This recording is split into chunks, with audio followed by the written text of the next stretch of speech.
Hello student, मैं doctor नम्रता। आज मैं +2 बायोलॉजी के लिए first chapter reproduction in organism start कर रही हूँ। जितने भी लिविंग ऑर्गेनिज्म हैं, जितने भी प्लांट्स हुए, एनिमल्स हुए, जो भी लिविंग ऑर्गेनिज्म अर्थ पर पाए जाते हैं, तो वो सर्टेन पीरियड के लिए अर्थ पर रहते हैं। मीन्स उनके बर्थ से लेकर उनकी नेचुरल डेथ तक जो एक सर्टेन पीरियड होता है, उस पीरियड में उनको ग्रोथ करना होता है, मैच्योर करना होता है और नए ऑफस्प्रिंग को प्रोड्यूस करना होता है और डेथ करना होता है। तो ये पूरा जो फेज चलता है उनका, उसको हम लोग बोलते हैं लाइफ स्पैन, जो सर्टेन पीरियड ऑफ टाइम में बर्थ से डेथ तक पूरे प्रोसेस को कंप्लीट करना is called the life span. हम लोग पढ़ रहे हैं रिप्रोडक्शन इन ऑर्गेनिज्म। तो फर्स्ट हम लोग जान लेते हैं कि रिप्रोडक्शन क्या है। तो रिप्रोडक्शन जो है एक बायोलॉजिकल प्रोसेस है और इस प्रोसेस में जो भी लिविंग ऑर्गेनिज्म जो हैं वो यंग वन को प्रोड्यूस करेंगे। क्लियर? तो जितने भी लिविंग ऑर्गेनिज्म है जो भी ऑफस्प्रिंग को प्रोड्यूस करेंगे, वो क्यों ज़रूरी है? वो ज़रूरी है कंटिन्यूटी ऑफ स्पीसीज के लिए। जो जनरेशन आफ्टर जनरेशन किसी स्पीसीज की कंटिन्यूटी अर्थ पर बनी रहे। अगर कंटिन्यूटी नहीं रहेगी तो स्पीसीज खत्म हो जाएंगे, तो जिसके लिए हमें रिप्रोडक्शन की आवश्यकता होती है। और रिप्रोडक्शन जनरली 2 टाइप्स के होते हैं, एसेक्सुअल और सेक्सुअल रिप्रोडक्शन। तो एसेक्सुअल जो रिप्रोडक्शन होता है उसमें सिंगल पेरेंट्स का इन्वॉल्वमेंट होता है with and without involvement of gamete formation. But in case of sexual reproduction, there will be 2 parents, means fusion of male and female gametes. तो means जो सेक्सुअल रिप्रोडक्शन होता है उसमें मेल भी चाहिए, फीमेल भी चाहिए, बट एसेक्सुअल रिप्रोडक्शन में किसी भी एक सिंगल पेरेंट्स की हम लोग बात करेंगे। अब जो गैमीट की हम यहाँ बात कर रहे हैं, तो जब नेक्स्ट हम पढ़ाएंगे तो आपको गैमीट हम क्लियर कर देंगे कि गैमीट होता क्या है। अब हम लोग एसेक्सुअल रिप्रोडक्शन को क्लियरली देख लें। एसेक्सुअल रिप्रोडक्शन में हमने क्या बताया कि सिंगल पेरेंट चाहिए, तो सिंगल पेरेंट्स ही पूरे रिप्रोडक्शन को कंप्लीट करते हैं।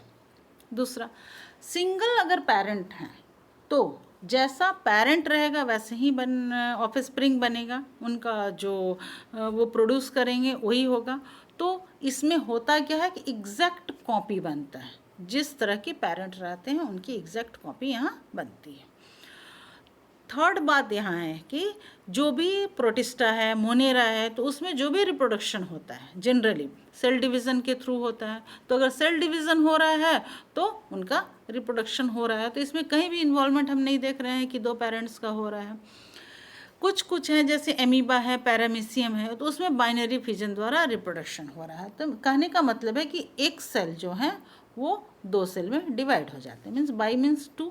तो जो भी सिंगल सेल हैं वो इस सारे लोअर ऑर्गेनिज्म में होंगे। तो सिंगल सेल 2 पेरेंट्स में 2 में डिवाइड हो जाएंगे। तो एक सिंगल सेल 2 में डिवाइड हो जाना को बाइनरी फिजन कहते हैं।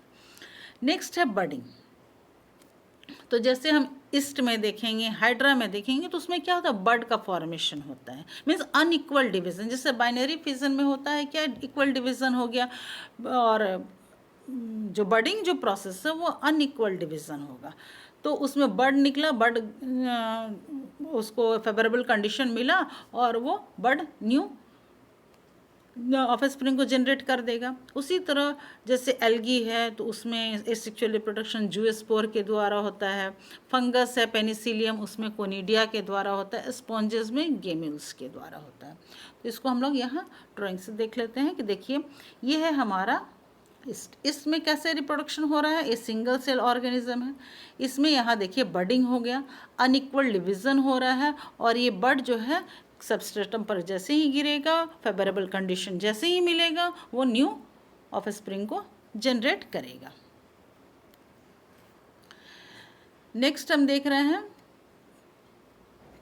ये है हमारा अमीबा। अमीबा में देखिए किस तरह से बाइनरी फिजन हो रहा है।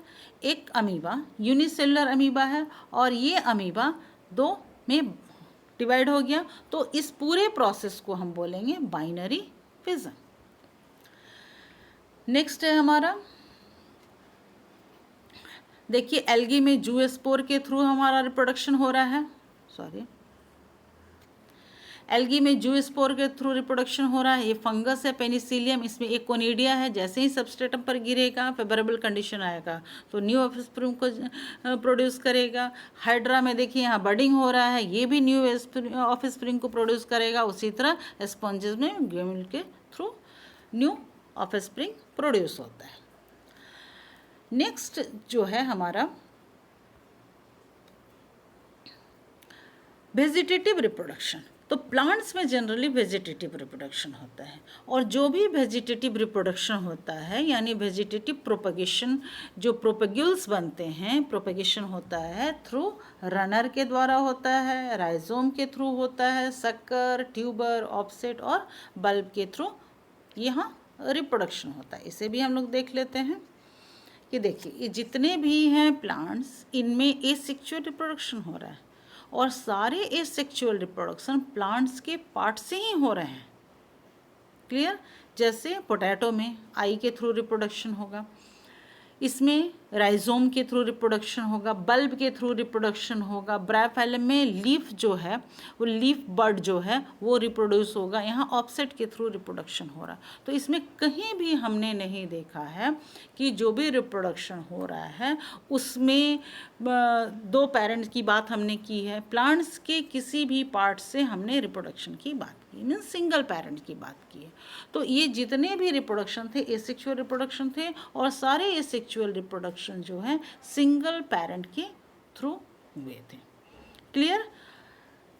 मुझे लग रहा है कि एसेक्सुअल रिप्रोडक्शन आप लोग को समझ में आ गया होगा, और नेक्स्ट क्लास जो हमारा होगा उसमें हम लोग सेक्सुअल रिप्रोडक्शन के बारे में पढ़ेंगे। ओके।